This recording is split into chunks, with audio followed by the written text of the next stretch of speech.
கண்ணம்மா, இந்த வார்த்தைக்குள்ள ஏதோ ஒரு மேஜிக் இருக்குங்க.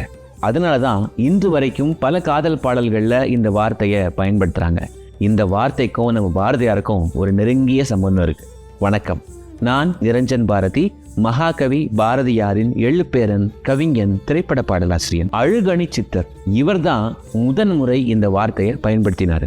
ஆனா பாரதியார் தான் இந்த வார்த்தையை பிரபலமாக்கினார். சுட்டும் வீடி சூடர்தான் கண்ணம்மா, சூரிய சந்திரரோ. பாரதியார் கண்ணன் பாட்டுல கண்ணனை காதலியா உருவகிச்சு பாடும்போது அவருக்கு ஒரு பெண்பால் பெயர் கொடுக்கணும் இல்லையா, அதுதான் கண்ணம்மா. சின்னஞ்சிறு கிளியே கண்ணம்மா, செல்வ களஞ்சியமே.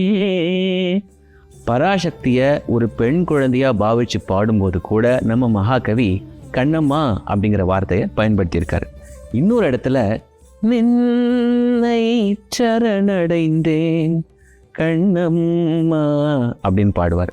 அந்த இடத்துல பராசக்திய கண்ணம்மான்னு கூப்பிட்டு என்னுடைய குலதெய்வமே அப்படின்னு பாரதியார் பாடுறாரு.